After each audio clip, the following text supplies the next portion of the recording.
ఐదుగురు అబ్బాయిలు నాకు చాలా ఎక్కువ డబ్బిచ్చి ఒక రాత్రికి తీసుకువెళ్లారు. ఐదుగురు అబ్బాయిలు నా శరీరంపై తమ కామవాంఛలను తీర్చుకోగా, అకస్మాత్తుగా వారి ఆరో స్నేహితుడు కూడా వచ్చాడు. అతను గదిలోకి అడుగుపెట్టగానే భయంతో కేకలు వేశాడు.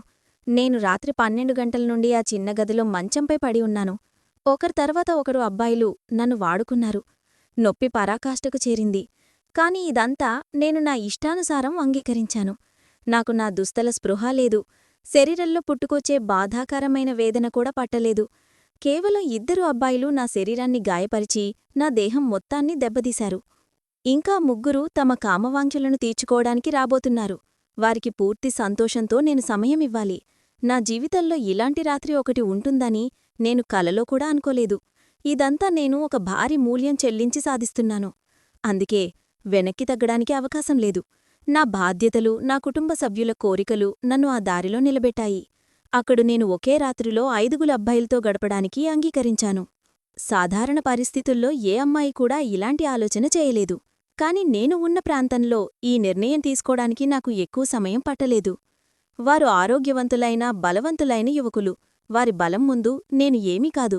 మంచం దగ్గరకొచ్చిన ఆ ఇద్దరు యువకులు క్షణాల్లోనే నాపై ఆధిపత్యం చెలాయించి తమ కామవాంఛను నన్ను లక్ష్యంగా చేసుకున్నారు. నన్ను ఒక పురుషుడు తాకడం ఇదే మొదటిసారి. రెండవ అబ్బాయి వెళ్లగానే మూడవ అబ్బాయి గదిలోకొచ్చాడు. నేను లోతైన శ్వాసను బయటకు వదిలాను. నాకు కొంత సమయం కావాలి. కాని అతను నాకు అంత సమయం లేదు, బయట నా స్నేహితులు కూడా వేచి ఉన్నారు అని అన్నాడు. అతని మాట విని నా కళ్లల్లోంచి కన్నీళ్లొచ్చాయి. అతను వెంటనే నా దగ్గరకొచ్చి నా కన్నీళ్లను పట్టించుకోకుండా తన ప్రతీకారాన్ని నాపై చూపించడం మొదలుపెట్టాడు. నా శరీరంలో సహించే శక్తి తగ్గిపోతోంది. నేను పదే పదే అతన్ని నా నుండి దూరం చేయడానికి ప్రయత్నించినా అతను అంతలా నాపై ఆధిపత్యం చెలాయించాడు. ఈ ఆటలో అతనికి ఆనందం వస్తున్నట్లుగా అనిపించింది. నేను తోసినప్పుడు అతను మరింత ఉత్సాహంగా నా దగ్గరకొచ్చేవాడు. అందుకే ఇప్పుడు అతన్ని ఆపడానికి నేను ప్రయత్నించడం లేదు. మౌనంగా నాపై జరుగుతున్న ఈ ప్రళయాన్ని భరించాను. గంటన్నరపాటు అతను తన దాహాన్ని తీర్చుకున్నాడు. వెళుతూ వెళుతూ నా మెడపై తన పంటి గుర్తులను వదిలి, మళ్ళీ అవకాశం వస్తే నీతో తప్పకుండా సమయం గడుపుతాను అని చెప్పాడు. అతను వెళ్ళిపోయిన తర్వాత నేను ఒక్కసారి నా శరీరం వైపు చూసుకున్నాను. వణికిపోయాను. గాయాలు లేని భాగం నా శరీరంలో ఎక్కడా లేదు. మూడవ యువకుడు హద్దులు దాటి నన్ను గాయపరిచి నన్ను క్షతగ్రాతురాలిగా చేశాడు. అన్నిచోట్లా అతని పంటి గుర్తులు పడ్డాయి. ఆ తర్వాత మిగిలిన ఇద్దరు అబ్బాయిలు కూడా ఒక్కొక్కరూ గంట చొప్పున నన్ను తమ కామవాంఛకు లక్ష్యంగా చేసుకున్నారు. వారికి నాపై అస్సలు దయ కలగలేదు. ఎందుకంటే వారు ఒక పెద్ద మొత్తం డబ్బుతో నా ఒక రాత్రిని కొనుక్కున్నారు. వారు వారి వాటాను వసూలు చేసుకుంటున్నారు. ఈ ఒక్క రాత్రి నా జీవితంలో చీకటి రాత్రిగా మారింది. నాకు స్పృహ కూడా లేకుండా పోయింది. నాంతట నేను పక్కకి తిరగడానికి కూడా శక్తిలేదు. నెమ్మదిగా నొప్పివల్ల నా కళ్ళు మూతలు పడ్డం మొదలయ్యాయి. అప్పుడే ఆ అబ్బాయిలు తమ ఆరో స్నేహితుడు కూడా వచ్చాడని నాకు చెప్పారు. వారిని కాదనేంత లేదా వ్యతిరేకించేంత ధైర్యం కూడా నాలో మిగల్లేదు. ఆరవ అబ్బాయి గదిలోకి వచ్చి నా మంచం దగ్గరికి రాగానే నన్ను చూసి కేకలు వేశాడు. అతని కేకలు ఎందుకొచ్చాయి? కారణం తెలిస్తే మీకు కూడా ఒళ్ళు గగురు పొడుస్తుంది. నా పేరు మధు. నా వయసు కేవలం 22 సంవత్సరాలు. నేను గ్రాడ్యుయేషన్ పూర్తి చేశాను. కాని ఈ రోజుల్లో గ్రాడ్యుయేషన్ ఏమీ కాదు. బీఈడీ చేసి కూడా డిగ్రీలు చేతపట్టుకుని రోడ్ల దుమ్ము దులుపుతున్నారు. ఈ విషయం నాకు ఉద్యోగం కోసం వెళ్ళినప్పుడు సరిగ్గా అర్థమైంది. ప్రతి కంపెనీ ముందు యువకులు పెద్ద క్యూ ఉండేది. వారు వారి వంతు కోసం ఎదురుచూసేవారు. అలాంటి పరిస్థితుల్లో అనుభవం లేని, పెద్ద డిగ్రీ లేని నాకు ఉద్యోగం ఎక్కడ దొరుకుతుంది? అయితే ఉద్యోగం వెతకడం నాకు అతిపెద్ద అవసరం అయిపోయింది. ఎందుకంటే నాన్న మరణం నన్ను మానసికంగా దెబ్బతీసింది. నాన్న ఒక్కరే ఇంట్లో సంపాదించేవారు. ఇంట్లో పెళ్లికాని ముగ్గురు ఆడపిల్లలుమున్నాము. నాకన్నా పెద్ద అక్క చదువు పూర్తి చేసింది.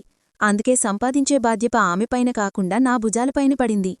నేను ఇంటినుండి బయలుదేరగానే నాకు ప్రపంచం గురించి తెలిసొచ్చింది. బయట ప్రపంచం చాలా సులభమని నేను అనుకున్నాను. కాని నాన్న మాకోసం ఎంత కష్టపడి డబ్బు సంపాదించేవారో ఇప్పుడు నాకు అర్థమైంది. మాకు కోరికలు తీర్చడం లేదని నేను ఎప్పుడూ నాన్నపై కోపంగా ఉండేదాన్ని. నా కోపం చూసి నాన్న ముఖం ఎప్పుడూ వాడిపోయేది. తర్వాత ఒక రోజున నాన్న నిద్రలోనే దేవుడి దగ్గరికి వెళ్ళిపోయారు. నాన్న మా మధ్య లేరని మాకు ఉదయం తెలిసినప్పుడు నాన్న మాకు ఎంత ముఖ్యమో అప్పుడు తెలిసింది. ఆయన మా తలపై ఉన్నంతవరకు కనీసం ప్రపంచం యొక్క చెడుచూపుల నుండి, ఆహారం వంటి ప్రాథమిక అవసరాలనుండి మేము దూరంగా లేము. నాన్న చనిపోయిన కొద్ది రోజుల వరకు చుట్టుపక్కలవారు, బంధువులు మాకు సహాయం చేశారు. కాని నెమ్మదిగా అందరూ తమ జీవితాల్లో బిజీ అయిపోయారు. ఈ రోజుల్లో ఎవరి కడుపు ఎవరు పోషిస్తారు? తప్పనిసరిగా నేను ఉద్యోగం వెతకడానికి ఇంటి నుండి బయలుదేరాల్సి వచ్చింది. మహిళలు బయట ప్రపంచం ఎంత కష్టమో నాకు అర్థమైంది.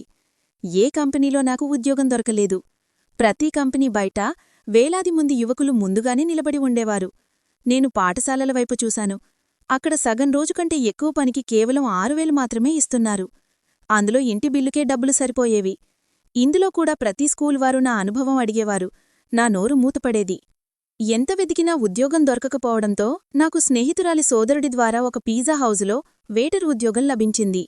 ఇది నగరంలో రద్దీగా ఉన్న ప్రాంతంలో ఉన్న పిజ్జా హౌస్. ఇక్కడ ఎప్పుడూ మగవారి రద్దీ ఎక్కువగా ఉండేది. నల్లటి టైట్ ఫిట్టింగ్ దుస్తులు నాకిచ్చారు. దానిపై పిజ్జా హౌస్ అని పేరు రాసి ఉంది. మరుసటి రోజునుండే నన్ను ఉద్యోగానికి పిలిచారు. ఆ ఉద్యోగానికి చాలా వింత పనులు ఉండేవి. అవి నేను చెయ్యాల్సి వచ్చింది. వారికి మోడ్రన్ అమ్మాయి కావాలి. వెయిటర్ అని పేరు కాని భుజాలపైన చిన్న జుట్టుతో చాలా మేకప్ వేసుకుని డైనింగ్ హాల్లో నిలబడాలి. నేను నా యూనిఫామ్ను బ్యాగ్లో పెట్టుకుని ఇంటికి తిరిగివచ్చాను. ఈ ఉద్యోగం చెయ్యాలా వద్దా అని నేను ఇంకా నిర్ణయించుకోలేదు. ఎందుకంటే ఇది నాకు చాలా కష్టమైన పని. నాన్న ఉన్నప్పుడు అవసరం ఉన్నా కూడా ఇంటి నుండి బయటకు రావాల్సిన అవసరం రాలేదు. ఈ పిజ్జా హౌజులో అంతమంది పురుషుల మధ్య అంత చిన్న దుస్తులు ధరించి నిలబడడం నాకు చాలా ఉక్కిరిబిక్కిరి చేసే పని. కాని ఆకలి మనిషిని ఏదైనా చేయిస్తుంది. నేను అక్కడి నుండి ఇంటికి తిరిగొచ్చిన వెంటనే ఆ అమ్మ గేటు దగ్గరే ఆందోళనగా నిలబడి ఉంది. ఆమె చెప్పడం మొదలుపెట్టింది. అమ్మా, కరెంటు మీటర్ వాళ్ళొచ్చారు. మన కరెంటు కట్ చేశారు. అమ్మ మాట విని నా గుండె గుబ్బిల్లనింది. వేసవి తీవ్రంగా ఉంది. ఇలాంటి సమయంలో కరెంటు లేకుండా ఉండడం చాలా కష్టం. మేము గత 2 నెలలుగా బిల్లు కట్టలేకపోయాము. బహుశా అందుకే మా కరెంటు కట్ చేశారు. అమ్మ కన్నీళ్లు నా నిర్ణయాన్ని చాలా సులభం చేశాయి. నేను అమ్మను కౌగిలించుకుని నాకు ఒక మంచి చోట ఉద్యోగం దొరికిందని, రేపటి నుండి ఉద్యోగానికి వెళ్లాలని చెప్పాను. అమ్మ నా తలపై చెయ్యి వేసి, ఇప్పుడు నువ్వే నాకు ఆధారం. నువ్వే నీ 2 చెల్లెల పెళ్ళిళ్ళు చెయ్యాలి అని అంది. అమ్మ నా భుజాలపై ఒక పెద్ద బాధ్యత పెట్టింది. ఈ బాధ్యతను నేను ఎలా నిర్వహిస్తానో అని ఆలోచిస్తున్నాను. కాని ఈ కర్తవ్యాన్ని నేను నిర్వహించాలి. నాకు ఎక్కడ ఉద్యోగం దొరికింది అని అమ్మ అడుగుతుంది. కాని నాకు ఎక్కడ ఉద్యోగం దొరికిందో అమ్మకు చెప్పడానికి నాకిష్టం లేదు. అందుకే నేను అమ్మతో ఒక మంచి కంపెనీలో ఒక మంచి ఉద్యోగం దొరికింది అని చెప్పాను. నా ఉద్యోగం సమయం మధ్యాహ్నం 3 గంటల నుండి రాత్రి 11 గంటల వరకు. ఈ విషయం అమ్మకు చెప్పడానికి నేను చాలా కష్టపడ్డాను. నా ఉద్యోగం సమయం విని ఆమె ఆశ్చర్యంగా నావైపు చూసింది. ఇది ఎలాంటి కంపెనీ? మధ్యాహ్నం 3 గంటలకి పిలుస్తున్నారు అని. నేను ఇది మల్టీనేషనల్ కంపెనీ, 24 గంటలు నడుస్తుంది అని అబద్ధం చెప్పాను. ఆ సమయంలో మాకు డబ్బు అవసరం ఎంత ఉందంటే అమ్మ ఎక్కువ ప్రశ్నలు అడగకుండా నాకు చాలా ఆశీర్వాదాలు ఇచ్చింది. మరుసటి రోజు మధ్యాహ్నం 2 గంటలకే పిజ్జా హౌస్ వైపు బయలుదేరాను. ఇక్కడి నుండి నా అదృష్టం నన్ను ఎక్కడికి తీసుకెళ్తుందో నాకు తెలియదు. పిజ్జా హౌస్లో నా యూనిఫామ్ను మార్చుకున్నాను. మేనేజర్ నన్ను పిజ్జా హౌస్ గేటు దగ్గర నిలబెట్టాడు. అరూ, ఈరోజు నీకు మొదటి రోజు, అందుకే వచ్చేపోయే ప్రతి ఒక్కర్నీ గౌరవంగా పలకరించాలి అని కోపంగా, ఇలాంటి మొహం వేసుకుని ఎందుకొచ్చావు? ముందు వెళ్ళి మేకప్ వేసుకో అని అన్నాడు. మేనేజర్ మాట విని నేను సిగ్గుపడ్డాను. ఎందుకంటే నా దగ్గర మేకప్ లేదు. అక్కడ ఉన్న మరొక అమ్మాయి తన మేకప్తో నాకు ముదురు లిప్స్టిక్ పెట్టింది. ఆమె నా ముఖంపై తన చేతిని చాలా వేగంగా కదిపించింది. ఆ తర్వాత నేను అద్దంలో నన్ను చూసుకున్నప్పుడు ఆశ్చర్యపోయాను. నేను అందంగా ఉంటాను అని, నా రంగు చాలా స్వచ్ఛంగా ఉంటుందని నాకు తెలుసు. కాని కొద్దిపాటి మేకప్ తర్వాత నేను పూర్తిగా మెరిసిపోయాను. నేను అద్దంలో నన్ను చూసుకుంటుండగా ఆ అమ్మాయి, ఆ అందం చూసేకగా వీళ్ళు ఇక్కడ ఉంచుతారు, లేకపోతే పనిచేయడానికి చాలామంది దొరుకుతారు అని అంది. ఈ ఉద్యోగం నాకు నా సామర్థ్యం వల్ల కాదు, నా అందం వల్ల దొరికింది అని అర్థమైంది. ఈ ఉద్యోగంలో ఈ మొదటి రోజు నాకు చాలా కష్టంగా గడిచింది. నేను 3 గంటల నుండి గేటు దగ్గర నిలబడి వచ్చేపోయే మగవారిని ఆడవారిని పలకరించాను. ఇక్కడ ఆడవారి సంఖ్య తక్కువ, ఎక్కువగా మగవారే వచ్చేవారు. రాత్రి అయ్యేసరికి నా కాళ్లలో చాలా నొప్పి వచ్చింది. ఇంకా నేను బస్సుల్లో తోపులాట భరించి ఇంటికి చేరాలి. 12 గంటల ప్రాంతంలో నేను ఇంటికి చేరుకున్నాను. అమ్మ నాకోసం మేల్కొని ఉంది. నేను అమ్మతో కలిసి భోజనం చేసి వెంటనే మంచంపై పడుకున్నాను. నాకు నాన్న బాగా గుర్తొచ్చారు. నాన్న నన్ను ఎక్కువగా గారాబం చేసేవారు. అయినా నేను ఎప్పుడూ ఏదో ఒక విషయంలో ఆయనతో అలిగేదాన్ని. కాళ్లనొప్పి బాధతో ఎప్పుడు నిద్రపట్టిందో తెలియదు. మరుసటి రోజు నేను మళ్లీ 2 గంటల ప్రాంతంలో ఇంటి నుండి బయలుదేరాను. ఈరోజు నేను గేటు దగ్గర నిలబెట్టలేదు. ఆర్డర్లు తీసుకునే పని అప్పగించారు. ఈ పని నాకు కొంచెం సులభంగా అనిపించింది. కాని కొద్దిసేపటికే ఇది అస్సలు సులభం కాదు అని అర్థమైంది. నేను ఎవరి దగ్గరికి ఆర్డర్ తీసుకోవడానికి వెళ్ళినా వారిలో చాలామంది మగవారు నన్ను తల నుండి పాదాల వరకు చూస్తూ నవ్వేవారు. బదులుగా నేనుకూడా నవ్వాల్సి వచ్చేది. ఎందుకంటే ఇది నా ఉద్యోగ నియమం. కావాలని ఆర్డర్ ఇవ్వడానికి ఎక్కువ సమయం తీసుకునేవారు. కొన్నిసార్లు ఆర్డర్ ఇచ్చే సమయంలో ఇంత దగ్గరగా వచ్చేవారు, నా ఊపిరాగిపోయేది. ఈ పిజ్జా హౌస్ నాలాంటి వెయిటర్ల వల్లే నడుస్తుందని, ఇక్కడికి వచ్చే మగవారిలో చాలామంది అమ్మాయిల కోసమే వస్తారని నాకిప్పుడు బాగా అర్థమైంది. రోజులు వేగంగా గడుస్తున్నాయి. నేనిక్కడ ఉద్యోగం చేసి నెల రోజులయ్యింది. ఆ ఒక్క వారంలో నాకు చాలా వింత విషయాలు జరిగాయి. మగవారి వింత చూపులు, ఆర్డర్ పేరుతో దగ్గరికి రావడం, డబుల్ మీనింగ్ మాటలు. కాని ఆ ఉద్యోగంలో మంచి విషయం ఏమిటంటే జీతం కాకుండా ఆ ఒక్క నెలలో నాకు టిప్ల రూపంలో చాలా డబ్బు జమయ్యింది. ఆ డబ్బుతో నేను కరెంటు బిల్లు కట్టాను. నెమ్మదిగా నేను పిజ్జా హౌస్ వాతావరణానికి అలవాటు పడుతున్నాను. 5 అబ్బాయిలు ప్రతిరోజు సాయంత్రం చివరి మూలన ఉన్న టేబుల్ వద్ద కూర్చునేవారు. నేను మాత్రమే వారి దగ్గరికి ఆర్డర్ తీసుకోవడానికి వెళ్లేదాన్ని. ఆ 5 కూడా 25 ఏళ్ల యువకులే. వారు నన్ను లోతుగా చూసేవారు. ఈరోజు కూడా నేను వారి దగ్గరికి ఆర్డర్ తీసుకోవడానికి వెళ్లాను. వారిలో ఒకరు, "నువ్వు ఇక్కడ చాలా కష్టం మీద ఉద్యోగం చేస్తున్నావు కదూ?" అని అడిగాడు. నేను అవును అన్నాను. అతను వెంటనే తన కార్డ్ తీసి నా ముందు పెట్టి, "నువ్వు చాలా మంచి అమ్మాయిలా కనిపిస్తున్నావు. ఎప్పుడైనా ఏదైనా సహాయం అవసరమైతే గుర్తు చేసుకో" అని అన్నాడు. ఆలోచించకుండానే నేను ఆ కార్డు తీసి నా కోటు జేబులో పెట్టుకున్నాను. దానికి అతను నవ్వాడు. ఆ తర్వాత ఈ పరంపర మొదలైంది. ప్రతిరోజు నేను వారి ఆర్డర్ తీసుకోవడానికి వెళ్లేదాన్ని. వారిలో ఎవరో ఒకరు నన్ను ఏదో ఒక ప్రశ్న అడిగేవారు. ప్రతిరోజు జరిగే ఈ కలయిక వల్ల మేము కొంచెం స్నేహపూర్వకంగా మారాం. 2వ నెల కూడా కనురెప్పపాటులో గడిచిపోయింది. ఒకరోజు అమ్మ నాతో, "నీ అక్కకు చాలా మంచి సంబంధం వచ్చింది. వారు త్వరగా పెళ్లి చేయాలనుకుంటున్నారు" అని చెప్పింది. అమ్మ మాట విని నేను కంగారుపడ్డాను. ఎందుకంటే ఇప్పుడే కదా ఇంటి ఖర్చు నా భుజాలపై వేసుకున్నాను. పెళ్లి బాధ్యత గురించి నేను ఆలోచించలేకపోయాను. "అమ్మా, నువ్వు నీ కంపెనీ నుండి లోన్ తీసుకో. ఎంత పెద్ద కంపెనీ, ₹1,00,000 లోన్ దొరికినా నీ అక్క పెళ్లి బాగా జరుగుతుంది" అని అంది. నా పెద్దక్క కూడా 20 ఏళ్లు నిండుతున్నాయి. ఆమె గురించి అమ్మ చాలా ఆందోళనగా ఉంది. ఇప్పుడు నేను అమ్మకు ఏం చెప్పాలి? నేను పిజ్జా హౌస్లో ఒక సామాన్యమైన ఉద్యోగం చేస్తున్నానని. ₹1,00,000 నాకెక్కడ నుండి వస్తాయి? నేను అమ్మ ప్రశ్నకు జవాబు ఇవ్వలేదు. కాని అమ్మ కళ్లల్లో నాకు ఆశ స్పష్టంగా కనిపించింది. కంపెనీ నుండి లోన్ దొరుకుతుందని అమ్మ నమ్మింది. నేను మాత్రం నా అబద్ధం నన్ను ఎక్కడ ఇరికించిందో అని ఆలోచిస్తున్నాను. మరుసటి రోజు నేను ఉద్యోగంలో కూడా రోజంతా బాధపడుతూనే ఉన్నాను. ఈ విషయం నాతో కలిసి పనిచేసే అమ్మాయి గమనించింది. ఆమె నన్ను, "మధూ, ఏమైంది? ఈరోజు నువ్వు చాలా ఆందోళనగా కనిపిస్తున్నావు" అని అడిగింది. నా పెద్దక్క పెళ్లి చేయాలి, నా దగ్గర డబ్బు అస్సలు లేదు అని నేను ఆమెకు చెప్పాను. నా మాట విని ఆమె, "అంత ఖర్చు చేయాల్సిన అవసరమేముంది? సాదాసీదాగా పంపించేయ్" అని అంది. ఆమె మాట విని నేను ఆలోచించాను. ఆమె చెప్పింది నిజమే కదా! అంత పెద్ద సమస్య చేయాల్సిన అవసరమేముంది? ఇంటికి వచ్చి సాదాసీదాగా అక్కను పంపించేయమని అమ్మకు సలహా ఇచ్చాను. కాని నా మాట విని అమ్మ, "మన సమస్యల గురించి అందరికీ తెలీదు. అబ్బాయిల వాళ్లు ఇప్పటికే కట్నం పేరుతో ఒక పెద్ద లిస్టిచ్చారు. నేను అక్కను ఖాళీ చేతులతో పంపిస్తే అత్తమామలు జీవితాంతం నన్ను నిందిస్తూనే ఉంటారు" అని అంది. నా మాట విని నాకు కోపం వచ్చింది. "అలాంటి చోట అక్కకు పెళ్లి చేయాల్సిన అవసరమేముంది?" అని అన్నాను. నా మాట విని అమ్మ కోపంగా, "నీ అక్కకు ఎంత కష్టపడితే ఒక మంచి చోట సంబంధం వచ్చింది, నువ్వు దీన్లో కూడా తప్పు వెతుకుతున్నావా? ఈరోజు నీ తండ్రి బ్రతికి ఉండి ఉంటే నేను నిన్ను బ్రతిమాలుకోవాల్సిన అవసరం ఉండేది కాదు. ఆయన ఎలాగైనా తన కూతురు కోసం డబ్బు జమ చేసేవాడు" అని అంది.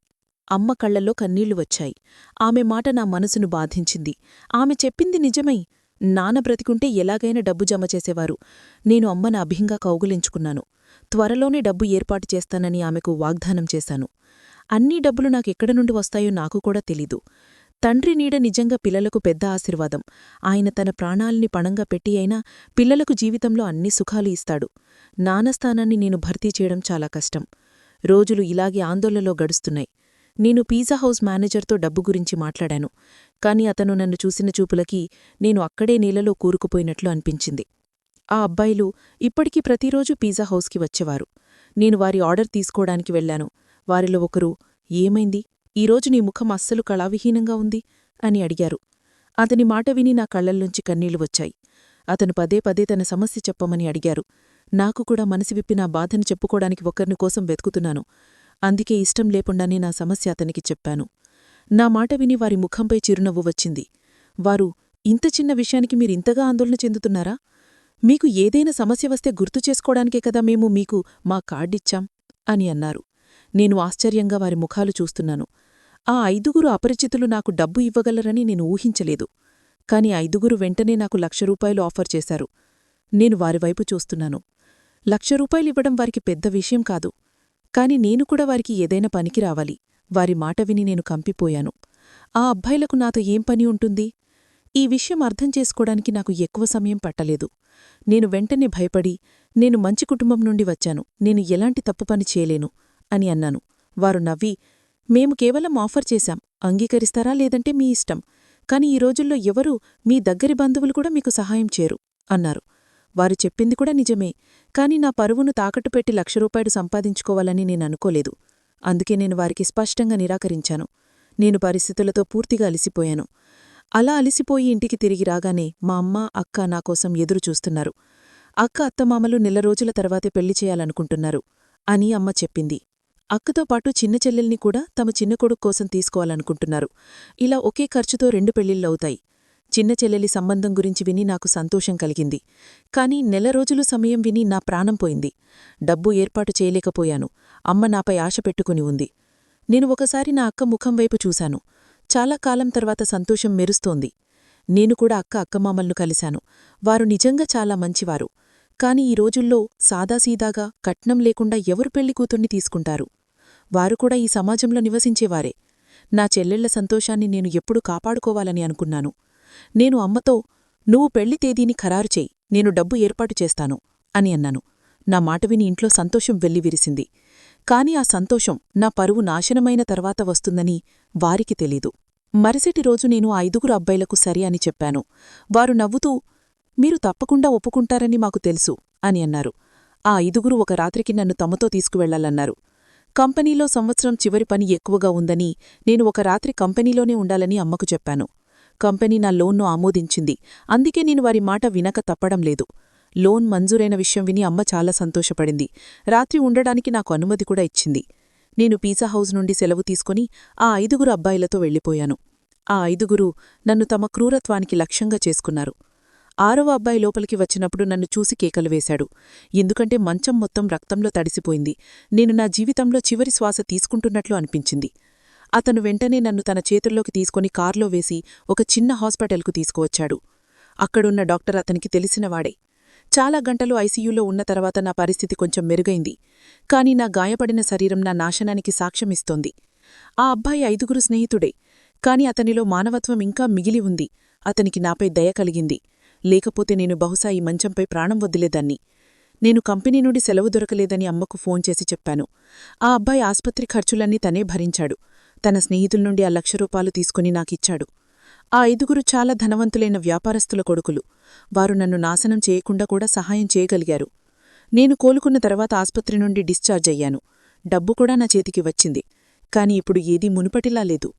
ఆ అబ్బాయి నాకు తన ఫ్యాక్టరీలో ఉద్యోగం ఆఫర్ చేశాడు. నేను అక్కడ గౌరవంగా పని చేయగలనని హామీ ఇచ్చాడు. ఈరోజు నా 2 చెల్లెళ్ల పెళ్లిళ్ళు అయ్యాయి. నేను ఆ అబ్బాయి ఫ్యాక్టరీలో ఉద్యోగం చేస్తున్నాను. ఒక విషయం నాకు బాగా అర్థమైంది. ఈ రోజుల్లో స్వార్థం లేకుండా సహాయం చేసే వ్యక్తుల సంఖ్య చాలా తక్కువ. ఉద్యోగం చేసే అమ్మాయిలను ఎప్పుడూ గౌరవంగా చూడండి. ఎందుకంటే వారు చాలా తప్పనిసరి పరిస్థితుల్లో వారి ఇళ్ల నుండి బయలుదేరుతారు. వారు టైట్ డ్రెస్లు ధరించి ఏదైనా పిజ్జా హౌస్ గేటు దగ్గర నిలబడి ఉన్నా సరే.